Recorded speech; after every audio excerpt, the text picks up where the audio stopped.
Bom, hoje vamos continuar o nosso estudo. Deixa eu colocar aqui como galeria para eu conseguir ver vocês. A gente parou na página 20, numa citação do Benveniste, mas eu vou voltar ali, né, esses dois parágrafos anteriores na 19, para a gente contextualizar um pouquinho, né, que faz ali 2 semanas que a gente trabalhou esse trecho, então acho que vai ser interessante para a gente retomar. Então, na 19. A Luciana vai falar ali sobre o Benveniste, né? O linguista, em seu artigo Observações sobre a Função da Linguagem na Descoberta Freudiana, que é um texto de 1956, vai questionar a autoridade intelectual de Freud, que nos impede de muitas vezes interpelar o mestre. Mérito não exclusivo da psicanálise, mas é uma coisa que a gente vê muito na psicanálise, né? Parece que questionar o Freud, questionar o Lacan, fica uma coisa meio não se fazer, sendo que é o contrário, né? Uma coisa não invalida toda a obra do autor, mas é importante a gente fazer algumas críticas, entender sim que ali era uma outra época, um outro momento, mas a gente está lendo na atualidade, na contemporaneidade. Então, faz parte da nossa leitura crítica e fazendo esses questionamentos a essas figuras de mestre. Senão a gente só vai trocando um pelo outro. A gente fala muito nesses grandes, né? Ah, então, Lacan. E só que aí a gente às vezes acaba substituindo pelos novos ali, pós-lacanianos, enfim. E cada hora vai surgindo um ali sobre alguém que detém essa verdade sobre o texto de Lacan, e a gente acaba às vezes colocando nesse lugar mesmo de saber, alguém que sabe mais, alguém que sabe algo que é puro da teoria, e senão a gente só vai substituindo essas figuras de mestre. Então, Benveniste critica uma visão ultrapassada da linguística trazida pelo psicanalista, que se serve, por sua vez, de Carl Abel. O linguista não porta tom bélico em suas considerações. Eu acho o máximo isso daqui, porque acho que eu discuti isso com a Úrsula. Às vezes, quando a gente está debatendo uma ideia, algumas pessoas levam para o lado pessoal. E não é só por uma questão pessoal de, eu me ofendi, mas às vezes a forma como as pessoas defendem os argumentos fica quase que uma briga ali, né? Sendo que não é o que está sendo, o embate está sendo das ideias, não um embate entre pessoas, né? É um embate entre ideias, entre leituras, e é um lugar que, enfim, é difícil sustentar. É mais fácil a gente ficar junto com os que pensam como a gente e que estudam como a gente, mas é quando a gente topa estar nesses lugares também das diferenças e entrar nesse embate das ideias é que a gente cresce muito. Porque independente de qual ali esteja certa ou errada, cada uma dessa discussão das ideias faz a gente refletir muito sobre o assunto, faz a gente querer estudar mais um outro ponto, e aí que está a riqueza, né? Senão a gente fica fechado ali nas nossas bolhas com os nossos amigos e que a gente gosta de estudar e que estão ali no mesmo alinhamento que a gente, sendo que é só quando a gente topa trocar com quem pensa diferente, de forma não bélica, como está aqui, né? De forma não bélica, de forma não a discutir com a pessoa, mas entre ideias, que a gente enriquece muito mais as nossas leituras. Bom, ao contrário, mostra-se entusiasta da psicanálise e manifesta desejo de contribuir com tal campo de conhecimento. Em defesa de Saussure, o autor fala da novidade vinda do enfoque estruturalista, que consistiu em tomar consciência de que a linguagem em si mesma não comporta nenhuma outra dimensão histórica, que só funciona em virtude da natureza simbólica. E aí, onde a gente parou, né, na página 20, é justamente na citação. Já se pode ver o quanto essa concepção da linguística difere da que prevalecia antes. A noção positivista do fato linguístico é substituída pela da relação. Ao invés de considerar-se cada elemento em si e de procurar-se a sua causa num estado mais antigo, encara-se cada elemento como parte de um conjunto sincrônico. O atomismo dá lugar ao estruturalismo. E essa noção estruturalista acompanha o Lacan durante toda a obra dele. Então, mesmo depois, quando ele vai introduzir ali os estudos da lógica, da matemática, enfim, focar também em outras questões, ele não abandona a linguística, mas a linguística parece que perde um pouco mais de espaço. Mas essa ideia estruturalista dele é uma das coisas que permanece ali, influenciando a forma como ele teoriza, a forma como ele transmite. Benveniste, ao recuperar o texto freudiano, já demarcando suas influências linguísticas, ressalva que o analista opera com a fala, e é através desse discurso, que ele o examina e o lê. Poderíamos complementar. Que se configura lentamente para eles, analista e analisante, outro discurso a ser conhecido, o qual ele, o psicanalista, terá a responsabilidade de explicar. Em suas palavras, o discurso do complexo sepultado no inconsciente. Por isso que essa parte que a gente está lendo agora chama uma crítica ao sepultamento do inconsciente também. Seria mais ou menos essa noção. E aqui uma coisa para a gente demarcar também é isso de a gente sempre trabalha com a relação.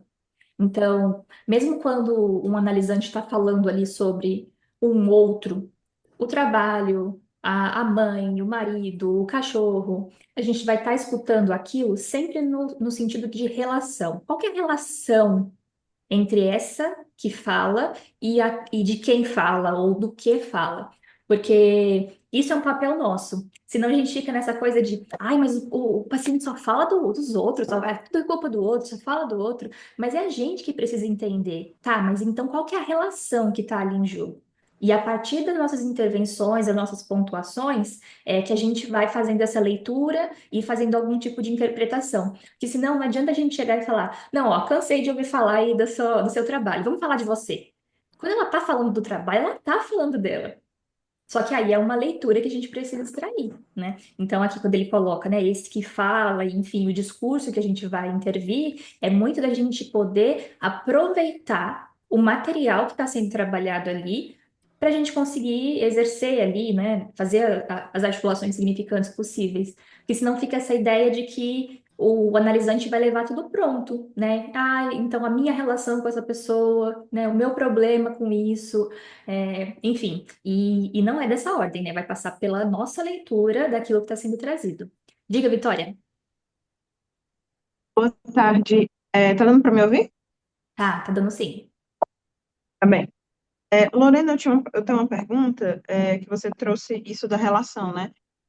Quando a Luciana traz que quem tem a responsabilidade de explicar isso é o analista, é explicar não para o paciente, mas para a construção do caso. Então, pensando nessa relação que você colocou, né, de que a pessoa pode até estar falando do outro, mas ela está falando de si. Então, quem tem que se haver com isso é o analista. Ou seria uma explicação realmente para o paciente, assim.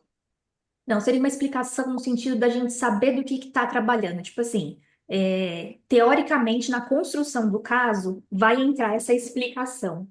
Então, por exemplo, o que que é essa explicação? Quando a gente está discutindo o caso, a gente conseguir pegar aquilo que ela está falando do trabalho e extrair disso alguma coisa. É claro que, quando a gente for pensar, né, em interpretação, de alguma forma algo é devolvido ali para o analisante. Porque não adianta, é o que eu falei, né? Não adianta nada a gente ter o caso todo bem construído ali, né? Um caso todo bonitinho, todo teorizado, sendo que a gente não está intervindo ali naquele discurso. Então, dessa explicação é no sentido da gente saber o que está fazendo, então aproveitar esse material de fala e, em algumas interpretações, a gente poder devolver algo. Não necessariamente dessa forma explicativa, mas devolver num sentido a promover uma mudança na posição do sujeito. Obrigada. Beleza? Vou seguindo. Ah, interessante. Mas assim, eu gostei da sua pergunta, porque às vezes fica uma ideia de que se o analisante sabe o porquê daquilo, enfim, essa explicação, ele vai resolver. E balela, né? Mesmo quando a gente chega a algumas razões ali, primeiro que essas significações vão mudando. E segundo, porque aí que a gente tem que se haver com isso, né? Senão ia ser, ah, beleza, eu descobri tal coisa. Tá, mas como que eu vou, o que que eu vou fazer com isso? Né? Então não passa por um entendimento racional e consciente. Senão também, por exemplo, analista não precisava de análise, né? Às vezes a gente sabe ali qual que é a questão, onde está pegando, mas ainda assim precisa desse outro e que vai intervir, que vai vir, né, algo novo daquilo. Eu perguntei muito nesse sentido, né, de que em outras psicanálises, enfim, ali freudiana, já vi psicanalistas explicando mesmo, assim, falando que explicava em sessão o que estava acontecendo ali. que utilizava, já aconteceu comigo também, com a antiga analista, de explicar mesmo, porque eu tenho um complexo de Édipo, isso é o Édipo. Qual que era a função ali, sabe? Na minha própria análise, de ficar me explicando a teoria. Aí eu fico, porém, o que é que eu faço com isso? Essa foi uma das questões que eu tive com relação a essa psicanálise mais freudiana, que era, tá, descobri isso. Eu faço o que com isso? Né? Independente que eu fale ou não para o analisante, parece que tinha muito mais um sentido investigativo da coisa, né? Pensando na própria construção da teoria freudiana. Então, era bem por aí mesmo, porque essa explicação, sendo dada ou não para o paciente, era algo que, tá, então agora eu sei. E nos relatos de caso, né, nas descrições do Freud, tem muito isso, né? É como se encerrasse naquele momento em que o Freud descobre a causa ou a relação que está em jogo ali, ou o mito que está ali por trás. Aí a gente fica pensando, tá, mas e depois? Né? Tem alguns dos casos que ele ainda fala meio que, então, depois a pessoa voltou a ter o sofrimento com aquilo, né? Porque, enfim, não promove uma mudança. E com Lacan eu acho que isso muda muito. Essa ideia de não só observar e criar a teoria, mas ter a teoria e aplicar no caso, faz com que a gente tenha muito mais ferramenta para operar, assim, enquanto analista.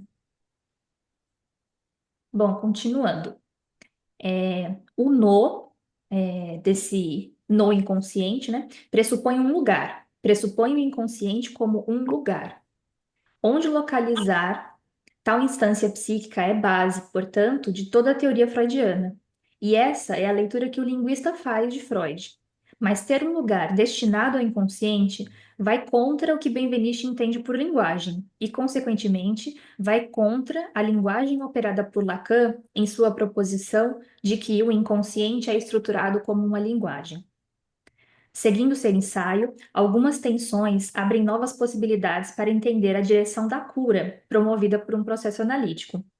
Benveniste sugere que descobrir o que está nesse lugar, sepultado, é condição para o tratamento. Para tanto, haveria uma motivação inicial que viria do analista como uma espécie de hipótese sobre o trauma. E nesse caminho, o paciente conjectura o que acredita ter sido a causa de suas dores. É um pouco parecido com o que a gente está falando aqui, né? Mas, enfim, com Freud não tinha todos esses conceitos da linguística, né? E é o que o Lacan defende, né? Então, Freud só não falou disso porque ele não tinha esse nome, esse recurso, mas ele certamente estaria falando. Então, ele faz uma suposição ali de que o Freud já trabalhava com algo que diria da linguística. Em outras palavras, é como se o analista tivesse uma aposta primeira, vinculada às suas respectivas leituras de cena. E para a cura acontecer, essa motivação seria confirmada pelo texto escrito através da fala de seu paciente. Ele não afirma que houve o trauma e, por conta de uma causalidade, produz um sintoma. Ele marca o contrário. Percebemos aqui, portanto, um traço essencial do método analítico. Os fenômenos são governados por uma relação de motivação, que substitui o que as ciências da natureza definem como uma relação de causalidade. Parece-nos que, se os analistas admitirem essa ideia, o status científico da sua disciplina, na sua particularidade própria, e o caráter específico do seu método serão mais bem estabelecidos. E aqui, então, a gente tem uma noção de que, então tem um trauma, e aí isso implica ou gera uma consequência que vai ser descoberta. Só que com Lacan não é bem por aí. Porque se fosse assim também, enfim, haveria uma forma que todos reagiriam aos traumas. E a gente vê que não é assim, né? Tem algo ali de muito particular. Então, o que o Lacan propõe? Que essa significação venha a partir dos efeitos de antecipação e retroação do significante. Então, eu sofro. E aí, num efeito de retroação, é que o analisante vai atribuindo esses traumas. Tanto é que, por exemplo, pegando uma situação extrema, às vezes acontece, principalmente quem atende criança, adolescente, mas é mais criança, que sofreu algum tipo de abuso. Sofreu um abuso, e aí a família leva porque aconteceu esse abuso. E às vezes, nesse trabalho com a criança, não surge alguma relação entre um sofrimento que ela apresenta e aquele abuso. É claro que a gente vai ficar atento a isso, mas às vezes o que vai aparecer é de uma outra ordem. Mas é claro que essa influência de um outro, atribuindo, né, um sofrimento ao abuso, vem também ali na motivação dessa história, mas a gente entender que não dá para a gente pensar de, então alguém perdeu um ente querido, logo essa pessoa vai ter um sofrimento advindo disso, né? Então, primeiro a gente parte, né, do sofrimento e aí vai entender a que isso está relacionado. Até porque às vezes não é uma causa óbvia. Então, às vezes, a primeira atribuição desse sofrimento é a isso, né? Ter perdido um ente querido. E depois a gente vai entender que às vezes não é necessariamente essa perda do ente querido, mas enfim, o que esse ente querido representava e toda a significação daquilo. Então, não dá para a gente atribuir essa leitura a um trauma da ordem da realidade, porque é a gente entender que talvez seja um trauma da ordem da linguagem mesmo. Os efeitos de nomeação, os efeitos que aquilo vai causando e as amarras que vai produzindo. Vou continuando. Então, qualquer coisa, vocês levantem a mão aí, ou pode abrir o microfone mesmo, na 21. Ora, sabemos então que alguém escreve. Certo está que alguém lê. Gente, essa frase é demais. Porque se a gente pensa que o analisante vai nos trazer um texto, de que adianta esse texto se não há um analista para ler? É como se ele estivesse escrevendo no próprio diário. Pensando, partindo da ideia de um analista mudo ali ou muito silencioso, ou que faz essa leitura e não dialoga com ela. Então vai ser um texto morto, né? Eu comecei falando antes até de começar a gravar sobre essa ideia de quando a gente escreve, a gente não dá conta de escrever tudo, e esse efeito que as palavras, a partir de que são escritas, elas não pertencem mais a nós, né? E aí esse não pertencimento das palavras faz com que cada um possa fazer uso delas. E isso que é uma das coisas interessantes da escrita. Então, cada um desperta alguma coisa e se liga ou se conecta com uma parte do texto, ou discorda e tem aversão àquele texto, enfim, né? São os múltiplos efeitos. Então, se o analisante ele traz um texto, a gente lê e guarda para a gente enquanto analista, não serve enquanto uma análise, um processo analítico. Ou se o analista não lê porque falta um aporte teórico, por exemplo, não vai conseguir intervir nesse texto também. Quase que uma leitura meio cega, né? Concordamos também que alguém só escreve porque o outro lê, né? Pensando nessa complementação. Sabemos, num segundo momento, da influência do receptor, cadê? Aquele que cria a hipótese no conteúdo da mensagem já escrita. Todavia, isso não implica uma ideia de determinismo ou destino, que possa soar como coloquial já estava escrito. Sabemos que o que se escreveu já estava escrito. Entretanto, caso escrevêssemos outra coisa, certamente outra coisa já teria sido escrita. É interessante, pensar nessa dimensão. Às vezes a gente tem uma ideia de que a escrita é quase como se fosse uma garantia da ordem da palavra. Está escrito, né? Quase assim, eu dou a minha palavra. Eu acho essa expressão o máximo, né? Tinha todo um contexto cultural daquilo, mas essa ideia de pode confiar, eu dou a minha palavra. Essa palavra entrando na ordem da garantia. E a ideia de escrever também, às vezes tem um pouco disso. Tá escrito, tá assinado, né?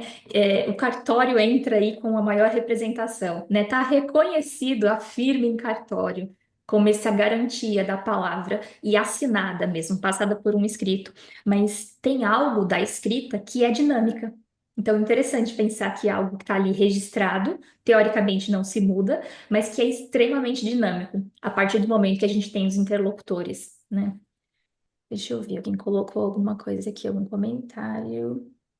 O Davi. Então, não tem essa ideia de lugar para o inconsciente Porque o texto psicanalítico se produz na relação de transferência, ou seja, significa que o inconsciente do paciente não está em nenhum lugar, é algo que vai se estruturar na relação. Por aí, Davi, porque a gente conversou um pouquinho nesse sentido, então que não há o inconsciente do analisante e o inconsciente do analista. Há o inconsciente de uma análise. Pensando assim, não deixa de ser um lugar, mas é um lugar produzido por analisante e analista, ali no contexto de uma análise. Então, por isso que não dá para a gente fazer essa uma análise, né, dos personagens de livros, de filmes, até se faz de uma forma ali, né, artística, didática, com outra funcionalidade. Mas não dá para a gente fazer essa leitura porque não tem justamente o ponto que você colocou, a relação transferencial. Então, entre analista e analisante, há ali, né, essa relação transferencial que faz com que se produza o inconsciente. Então, aqui o inconsciente não é algo ontológico que pertence, mas algo como um produto do trabalho analítico sob a transferência. Me diz aí se foi por ali mesmo que você colocou, enquanto a Tamires fala. Diga.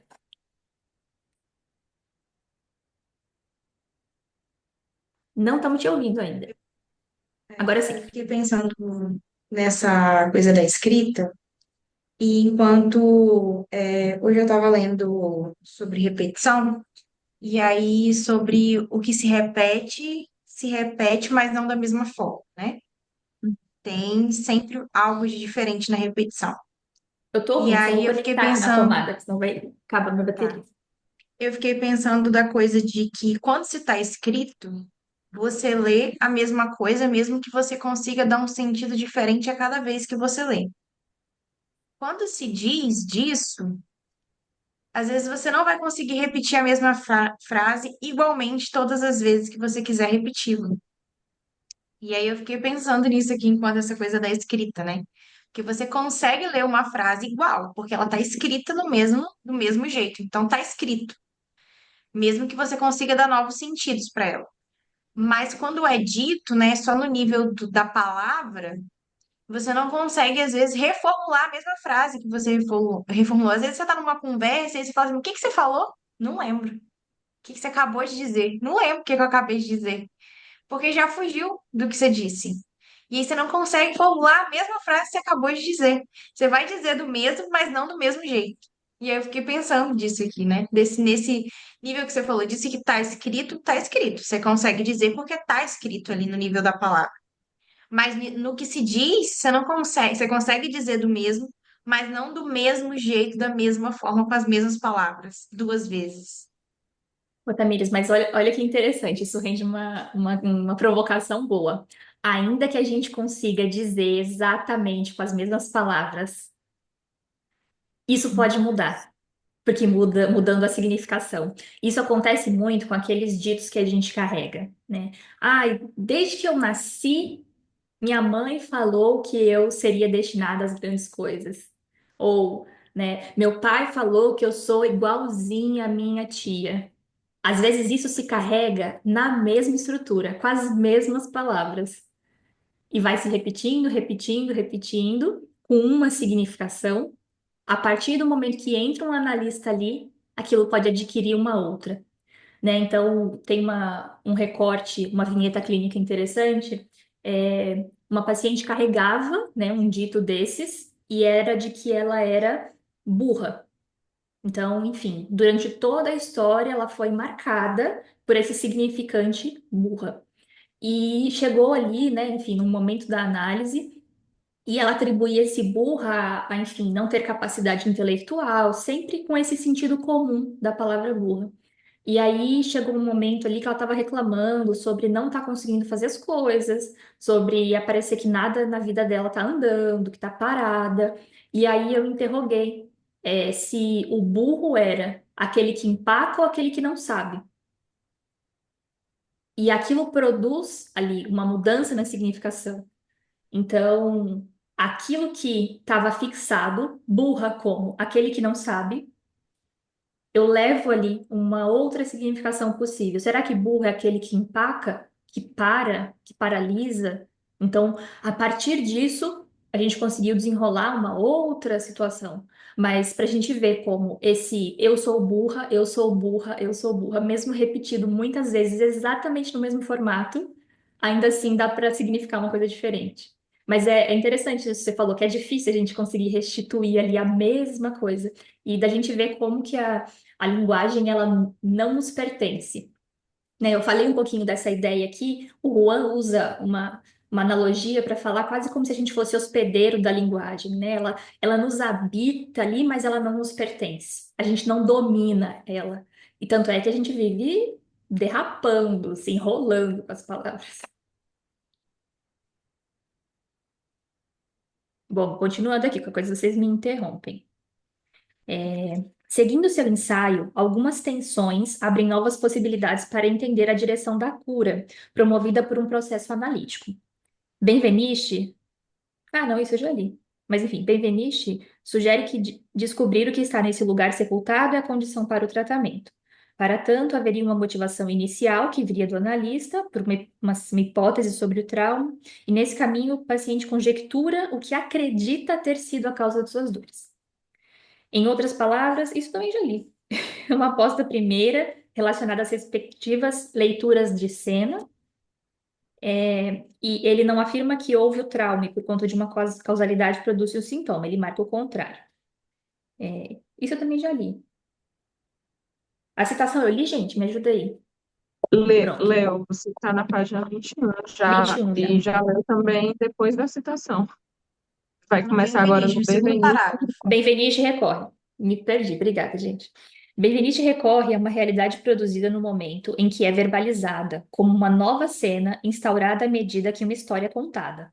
Uma dimensão da função da linguagem vinculada não à transmissão de um conteúdo, mas a uma realização a partir do conteúdo. A linguagem reproduz a realidade. Isso deve entender-se da maneira mais literal. A realidade é produzida novamente por intermédio da linguagem. Aquele que fala faz renascer, pelo seu discurso, o acontecimento e a sua experiência do acontecimento. É interessante isso, né? A gente tem uma ideia de que a realidade já está posta, mas aqui ele está falando que a linguagem produz a realidade. Porque aqui não vai ser uma realidade dos fatos, mas o que a gente vem conversando sobre essa realidade discursiva. Então, como eu falei, né? Pessoas podem passar por situações ali muito semelhantes e cada uma ter uma experiência absolutamente diferente. Diga, Tamires. Isso me lembrou uma coisa do início da clínica, que às vezes quem está iniciando ainda não tem muito aprofundamento em coisas de conceito, assim, e quando agia, trabalhava mais pela ótica da psicologia, ficava assim, mas como eu vou saber se o paciente está dizendo verdade? Como eu vou saber se ele está me contando a verdade, né? A verdade dos fatos, do que realmente aconteceu, né? E aí a gente é pego por essa coisa aqui de que não é sobre a realidade dos fatos, é sobre isso que a verdade que ele está vindo nos contar, que verdade é essa que ele está vindo ali encenar e contar pra gente na análise, né? Isso que ele nos fala nesse discurso. E aí depois estudando da teoria e pegando mais sobre isso, né? Foi pega nessa coisa de não interessa qual é a verdade do acontecimento em si, mas por que que ele tá vindo se contar dessa forma que ele tá vindo se contar pra gente ali, né? Por que que ele vem se contar desse jeito, né? Esse que é o interessante. A gente lembra da citação do Lacan que fala que a verdade tem estrutura de ficção, senão a gente se coloca na posição de investigador, de algo nesse sentido, de qual que foi a verdade, como que eu sei se aquilo é daquele jeito mesmo ou não. Mas se o nosso material é a fala para poder trabalhar com a linguagem e é a nível discursivo, a nossa verdade é aquela ficção que está sendo contada, porque foi assim que o acontecimento foi assimilado e foi significado, né? E isso é uma das formas também de que o analista, ele tem esse papel de dar validade para o sofrimento do sujeito. Então, por exemplo, alguém que chega extremamente angustiado porque perdeu um ente querido, essa verdade do sofrimento, para a gente, é exatamente a mesma se essa pessoa vier falar do sofrimento também muito intenso de ter quebrado a unha. Porque o sofrimento ali é que está em jogo. Não é se uma dor é maior que a outra, se uma é mais importante que a outra. Não vai entrar nesse mérito, mas há um sofrimento ali abordado via linguagem e que a gente vai trabalhar com ele enquanto essa ficção. E às vezes eu dei um exemplo muito extremo, né, da unha quebrar, mas às vezes acontece isso, né, a pessoa de falar assim, poxa, tem tanta gente que passa por uma situação pior do que eu, e eu aqui sofrendo por conta disso, né? E aí, às vezes, isso é colocado até num campo do social, né? Poxa, eu tenho um teto para morar, eu tenho comida na minha mesa e eu tô sofrendo por causa disso, disso, disso, disso. E às vezes, quando a pessoa leva esse sofrimento para uma outra relação ali, para uma outra dimensão, o outro desautoriza, deslegitima aquele sofrimento.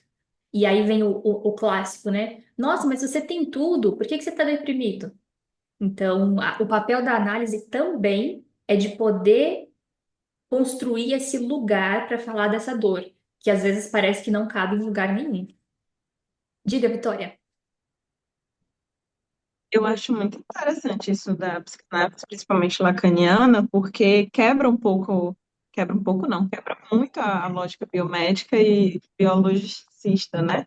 Porque é muito aquele causa-efeito, queixa-conduta, e aqui a gente vai ver que uma mesma frase, dita com os mesmos com os mesmos signos linguísticos, com a mesma língua, né? Ela não necessariamente vai significar a mesma realidade para cada pessoa, né? E não tem um tratamento. Olha, esse é o teu tratamento para esse sofrimento que é da unha. Esse é o teu tratamento que é o sofrimento que é do luto de um ente querido. Não tem isso, né, na psicanálise. O que me ajuda a pensar muito é essa diferença do Freud, que até um pouco da pergunta do Davi, né? De que no Freud, por mais que ele ele tentasse romper ali com alguma lógica da medicina, mas ele não tentava, né? Ele tentava encaixar a psicanálise ainda ali naquele tipo de ciência, né, positivista. E o inconsciente está localizado em algum lugar para Freud, é muito dessa lógica, né, de dizer, olha, é um aparelho psíquico. Ele existe enquanto fisiologia, né, numa fisiologia, numa ideia assim de biológico, e para o Lacan não, né, que ele não está preocupado em localizar isso, ele está preocupado em ver por outra lógica, que é justamente de produzir, né. E eu acho que assim, eu acho genial essa lógica, porque quebra muito o positivismo e a lógica biomédica, assim, acho muito fantástico.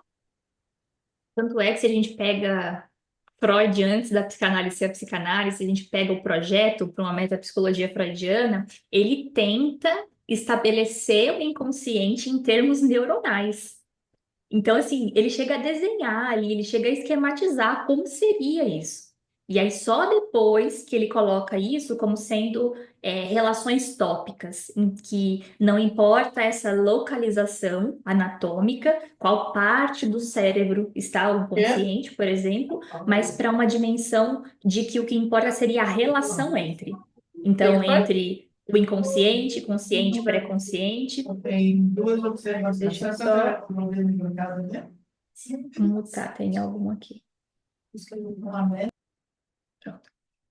Então, o que importaria seria essa relação, né? Isso que é a primeira tópica ali do Freud, e que depois ele vai colocar ali essa segunda tópica, que seria em termos do eu, do isso, do supereu, mas que uma não substitui a outra, mas que ainda assim carrega essa noção de que há uma posição relativa entre essas instâncias psíquicas, e que aí o Lacan quebra, né, com essa posição esse lugar, não como anátomo fisiopatológico da coisa, mas como esse lugar construído, um lugar que é mais evanescente, que ele se estabelece ali e depois ele não está ali.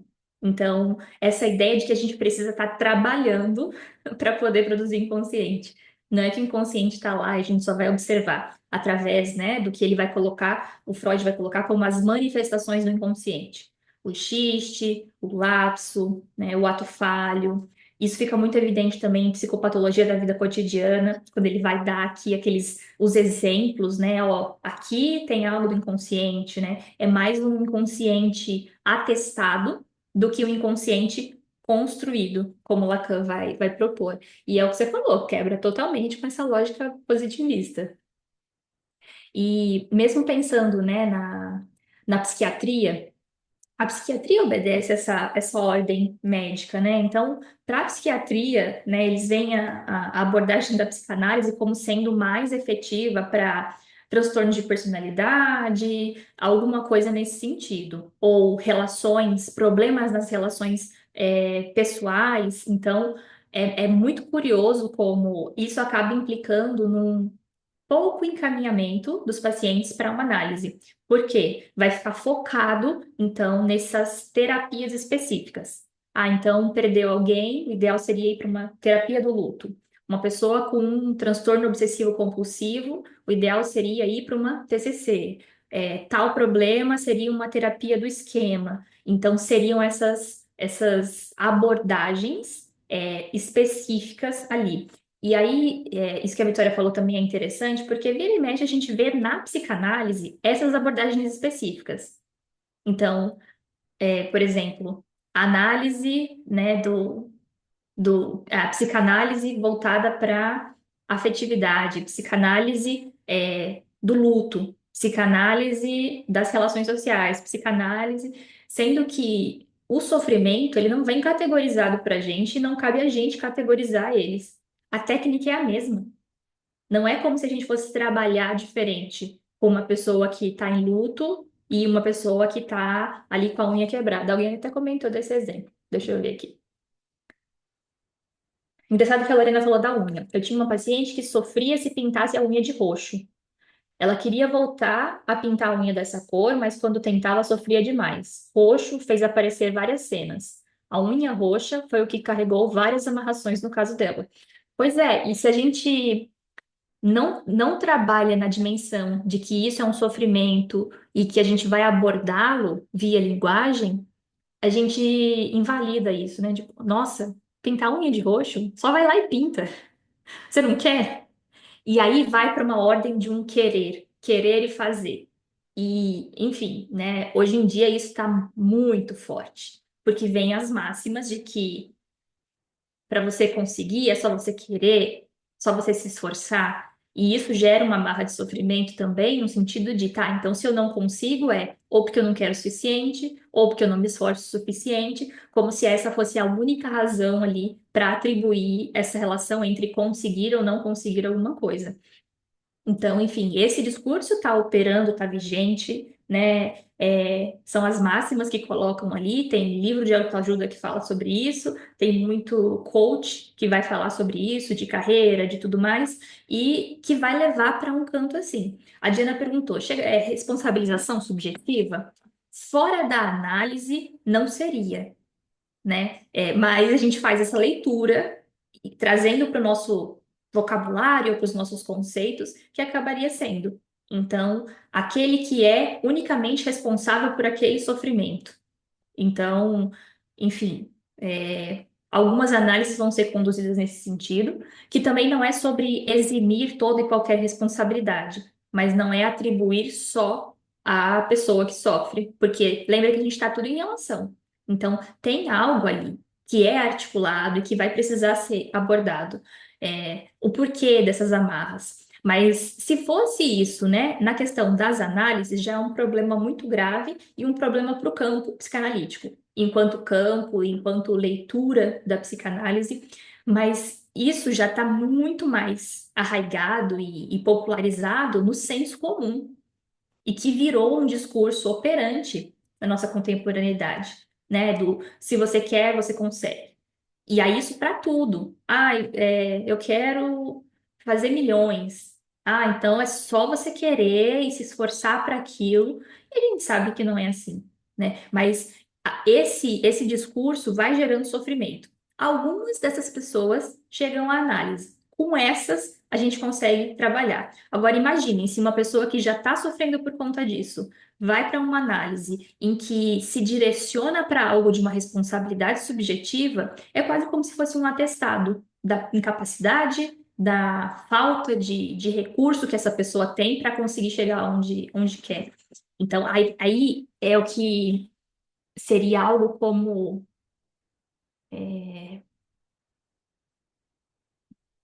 Não é exatamente esse termo, mas seria algo como operar fortalecendo ou estabelecendo uma relação sintomática, porque seria agir em favor da neurose, por exemplo, né? E aí a gente age, na verdade, contra a neurose, a favor do paciente, mas contra aquela neurose, porque ele está sofrendo pela neurose, por exemplo, por aquela questão. Isso falando, né, na análise de uma neurose, mas para a gente entender onde a gente atua, onde a gente consegue mexer e onde não consegue. Então, uma pessoa que vem com essa ideia de, poxa, eu não consigo fazer nada, eu faço de tudo, eu me esforço, mas eu não consigo obter esse resultado, às vezes se consegue trabalhar por uma outra via. Às vezes esse resultado que se imagina, que se quer, está na ordem do imaginário, de um imaginário social. Então, o pessoal que trabalha com internet acaba sofrendo muito com isso. Ah, então, porque eu quero ter 1 milhão de seguidores. O que quer dizer esse 1 milhão de seguidores? Ah, não, porque quanto mais, melhor, né? Que relação é essa do quanto mais melhor? E às vezes vai entendendo que esse foi um lugar construído puramente na base do imaginário e que o desejo vai passar por, enfim, outras coisas, né? O desejo enquanto pergunta, enquanto aquilo que move, enquanto aquilo que mobiliza. Então, quando vem essa estrutura do eu quero isso, a gente tem que entender que existe um fator cultural, social, de que vai construindo esse lugar idealizado de se chegar, de querer. E se fosse isso, né, as pessoas chegariam nesses lugares e ficariam satisfeitas, mas não, né? É sempre uma ideia de mais e mais, mas pelo que aquilo representa, não exatamente por aquilo. Então a gente tem que ficar atento nisso, porque se alguém com essa queixa, né, eu quero 1 milhão de seguidores, se procura uma agência de marketing, por exemplo, a agência de marketing vai fazer isso acontecer, ou vai fazer o que precisa, enfim, para isso acontecer. Agora, se essa pessoa chega para a gente não é agência de marketing. Então, a gente vai trabalhar com as relações imaginárias, em como a gente vai depois construir uma relação entre real, simbólico e imaginário. Então, é um papo totalmente diferente. Bom, vou continuar aqui mais um pouquinho. Ao questionar qual linguagem seria essa a ser base de uma técnica que faz do discurso seu instrumento, Benveniste faz menção a Lacan em função e campo da falha da linguagem em psicanálise, de 53. Já falei que esse texto é importante, vou falar toda vez que eu ver o nome dele. Transformar mot em parole. Mot é palavra, né? Se eu estiver errada no francês, alguém me corrige aí. E o parole, eu acho que é fala. Mo, Duas palavras francesas a designar palavra. Alguém ia falar. mo, oi Lorena, Heloína. Oi, Elô. Desculpa, eu não abri não coloquei a mãozinha, mas você está dizendo, né, essas duas palavras. Então, uma é mo, pronúncio, e a outra parole. Parole. Obrigada, Elô. Nossas assessorias linguísticas francesas. E tá, e aí ele coloca que os dois seriam para designar a palavra. Eu vou continuar mais um pouquinho e vou falar um pouquinho sobre essa relação do mo. Visto que parole serve tanto para a palavra como para a fala. Colocar então a palavra através da fala em movimento, pois é no falar que se encaminha as consequências da suspensão das certezas do sujeito. É até interessante a gente pensar nesse mo, né? Eu lia como mote, porque o Lacan ele vai criar um neologismo que é o materialismo, que seria entre materialismo e esse mo de palavra. Então seria algo como esse materialismo da palavra. Então, qual que é o material? É palavra. Então, eu acho esse neologismo que ele cria muito interessante para a gente situar com o que a gente trabalha. Então, não é com a materialidade, mas com a palavridade. Seria algo como se fosse um neologismo em português, algo como uma palavridade. Então, a gente trabalha nessa instância. E olha as consequências, né?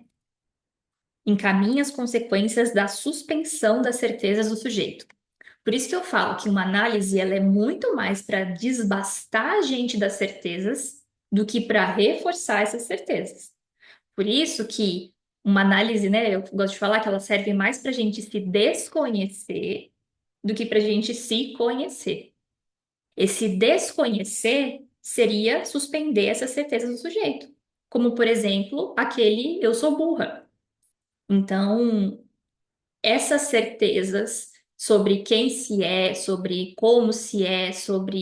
né, como se quer construir esse futuro, o analista vai entrar ali para questionar e ver o que fica, ver o que não fica. A Tamires colocou em forma afirmativa, né, em forma de questionamento. Quero pintar a unha de roxo. E aí poder interrogar, né? O quero pintar a unha de roxo? Ou, enfim, por que roxo? Né? E ele até comentou, né? No caso, que esse roxo tinha uma significação ali. Então, por exemplo, a gente falando em termos teóricos, esse roxo fazia parte de uma cadeia significante. Então, vai haver algo de uma repetição dessa cadeia significante. E aí a gente vai poder. Ah, tinha uma coisa sobre não conseguir. Mesma coisa. A gente pode isolar qualquer termo dali daquela frase. Então, às vezes, até interessante isso que ele falou. Às vezes, numa supervisão, a pessoa fala assim, mas como que eu sei que roxo é o significante? Ou não conseguir é o significante? É a partir dessa nossa suposição e a gente entra naquilo, às vezes a gente vê que não vai dar em lugar nenhum. Se você interrogar o roxo, não vai dar em lugar nenhum. Mas se você interrogar o não conseguir, se isso faz parte de uma repetição da cadeia significante, a gente vai conseguir continuar fazendo as metonímias naquela cadeia. Então, é mais ou menos por aí. Às vezes a gente faz uma aposta significante, que às vezes até tem algo de uma repetição, mas é uma repetição de palavra, não uma repetição significante. Interessante a gente perceber isso, né? Então, não é como se a gente adivinhasse os significantes ou soubesse quais são os significantes. A gente vai atuando. Tanto é que, às vezes, em supervisão, eu falo com isso, né? A pessoa vai falar, ah, apareceu isso e eu fui por esse caminho. E aí, enfim, poder entender que esse é um caminho, se você intervisse nesse outro lado, seria outro caminho, senão fica como se fosse uma intervenção única, uma intervenção certa. Ah, então o único caminho é questionar o roxo, ou o único caminho é questionar o não conseguir, ou o caminho certo, poderia dizer assim. E sendo que não, às vezes vai percorrer um caminho ali, se você encontrar um beco sem saída, entender que, enfim, não é aquele caminho. E vai trabalhar em outro, e vai trabalhar em outro. Diga, Vitória. Você falou isso agora, eu nem ia falar isso que eu vou falar agora, mas é porque você falou e eu lembrei de um outro grupo que eu faço parte, que é discussão de casos, né? E uma das questões que a gente levantou é essa dificuldade de questionar, né? De saber também como atender uma pessoa que está trazendo ali um sofrimento que vem da questão de raça, né? E uma coisa interessante que a gente discutiu, e eu falei assim, é a gente apostar também na nossa prática clínica, né? E também na nossa sustentação teórica, porque se a gente está ali com o caso construído, se a gente está construindo esse caso e a gente vê que aquilo ali aparece como significante, amarrando o caso, questionar. E se não sabe se amarra ou se não amarra, questionar também. Pode não dar em nenhum lugar. Eu atendo duas pessoas, assim, eu tô trazendo esses dois exemplos, né? Duas pessoas que já trouxeram esse tema de raça, que um amarrou no caso e a outra não amarrou. E eu vejo um certo medo, né, de psicanalistas, principalmente assim, vindo de psicanalistas brancos, então, nesse lugar de um certo medo de questionar essa questão de raça quando surge na análise, né, no processo analítico. Não tem, assim, eu reconheço, eu entendo, assim, o medo de cair num lugar de você não acolher a pessoa, né, não validar aquele sofrimento, mas é aquilo, é sua aposta na sua prática, sabe? A nossa prática não é questionar. Então, a raça entra também num lugar para você questionar, de perguntar, tá, mas como é esse sofrimento que você está me trazendo? E se surge como significante, vai amarrar ali no caso. Se não surge, não vai amarrar. E não é por isso que você está ignorando a raça. Não significa ignorar. Você estava ali, estava ouvindo, você perguntou. E aí, no caso que eu trago, né, assim, da minha prática, que eu estou trazendo, uma pessoa nunca mais trouxe sobre isso e a outra vez ou outra traz porque amarra, entende? Às vezes a outra pessoa traz e traz muito assim, muito distante, e se escuta sobre isso, se questiona, mas que em relação ao caso em si, a gente vai ver na nossa construção, sabe? Então eu acho que é um tema delicado, eu entendo, mas que a gente não tem que ter medo de questionar, de perguntar quando surge isso nos processos de análise dos nossos analisandos. Ô, Vitória, e se não, se cai num lugar que a gente viu agora recente, que a Maria Rita Kell começa a falar sobre algo desse identitarismo. Começa a falar, não, né? Enfim, isso é muito forte na psicanálise, e ela já tinha falado coisas nesse sentido, e essa ideia do não questionar já parte de um pressuposto de que, isso é identitarismo. Então, tem uma antecipação da leitura aí. Como você colocou, né? Existe. Isso pode aparecer enquanto repetição de palavra, uma repetição significante. E como que a gente vai saber? Questionando. Senão fica. Eu escrevi um texto sobre isso que era a psicanálise cega e surda. Porque foi um dos temas, foi o tema que eu trabalhei no meu mestrado. Então tem uma noção ali de que como se a psicanálise, né, eu colocando como campo assim, né, mas enfim, os psicanalistas cegassem para uma questão da cor e ensurdecessem para uma questão da cor. Escutar sobre uma repetição significante que tem algo de uma racialidade ali, não interrogar isso, é ser surdo para as questões não só linguísticas e de um sofrimento atribuído a algo da ordem da linguagem, mas também as questões raciais, né? Na quarta-feira eu vou conversar com um pessoal, até coloquei lá no Instagram, justamente sobre essa ideia de uma racialização, uma racialidade na clínica e que passe pela nossa formação enquanto analista, porque independente se seja um analista negro ou um analista branco, vai passar por poder entender que há uma racialidade ali naquela clínica e que às vezes o que vai se apresentar primeiro para gente vai ser a cor, tanto a nossa quanto a do nosso analisante.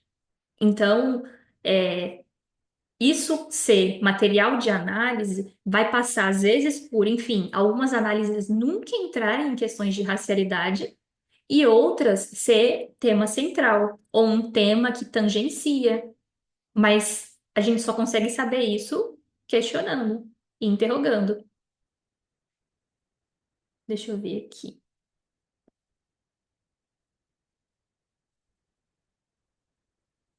O Davi falou, até porque não existe um inconsciente para cada cor. E a Vitória reproduz uma violência e cai em um determinismo, de todo jeito.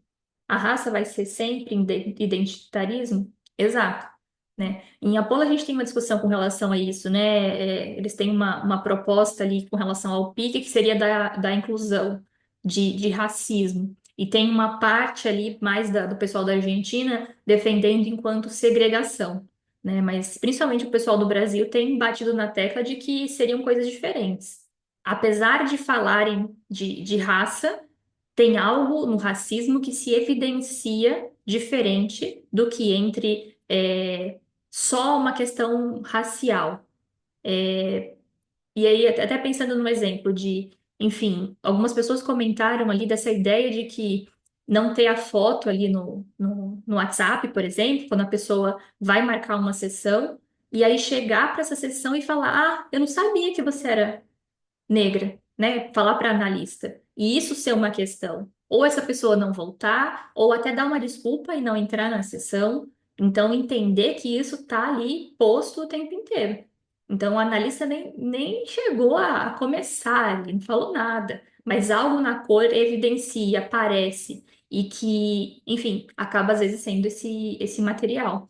Então, assim como uma coisa aparecer ali e a gente não entrar, né, não intervir nisso, a gente pode cair nesse mesmo erro com relação, como a Vitória falou, pressupor que é algo do identitarismo e invalidar até algumas das questões. Diga, Elô.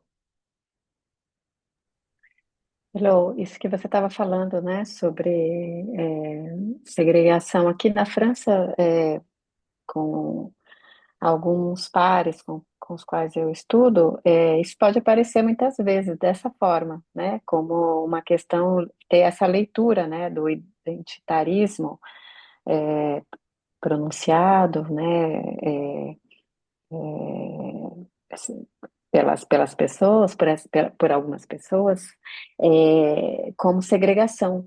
E sempre o que me vem é por que que isso aparece, né, como uma questão que, em vez de dizer que é isso, em vez de aparecer como um reproche, né, uma crítica, por que não acolher isso, né, para poder, porque depois eles vão explicar, né, que tá, é importante saber o que é para essa pessoa. Então, eles vão mais longe, não vai só dizer segregação e pronto. Mas por que que tem que colocar isso em evidência? Por que que isso tem que aparecer para poder depois dizer o que é para psicanálise? E aí, ao meu ver, é o que faz parecer para algumas pessoas que a psicanálise está excluindo essas pessoas do debate. Por que não simplesmente buscar acolher e falar por que que ele está falando assim, né? Mais numa curiosidade, vamos entender por quê. E não ir para esse lugar de simplesmente justificar que é uma questão de segregação. Sim, e aí até para amarrar, para a gente encerrar que deu nosso horário, é entender essa diferença de nomenclatura e que isso tem uma implicação, né, social e, enfim, nos casos, e porque senão entra numa máxima mais grave ainda, né? Então, por exemplo, como a gente escutou de uma pessoa da Argentina, não existe racismo na Argentina, né? Ela falar que não existe. Ou, como a gente escuta, a psicanálise não é racista. Ou não existe, não é isso. Então, assim, cai para esse lugar extremamente complicado e delicado, porque negar a existência do racismo é justamente legitimar a importância de que ele existe e que precisa ser falado. É como se um argumento fosse, né, ali reforçando o outro. Quanto mais se nega que existe, se nega que é uma questão, mais se reforça essa ideia de que sim, é uma questão e que não está sendo vista, não está sendo escutada. Deixa eu ver. A Fran falou: acho que a Grada Quilomba faz uma torção de segregação para segradação, no lugar do segredo, do que não pode falar. Nossa, perfeito. Francis, depois você achar É isso daí.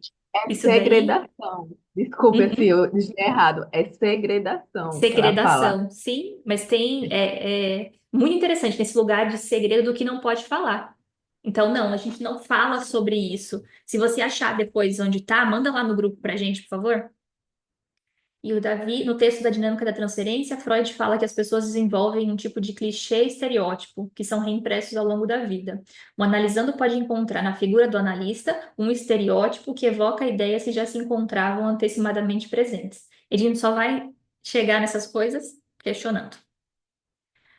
Então tá, semana que vem a gente continua. A gente avançou um pouquinho em termos de leitura, mas acho que foi uma discussão muito, muito, muito boa.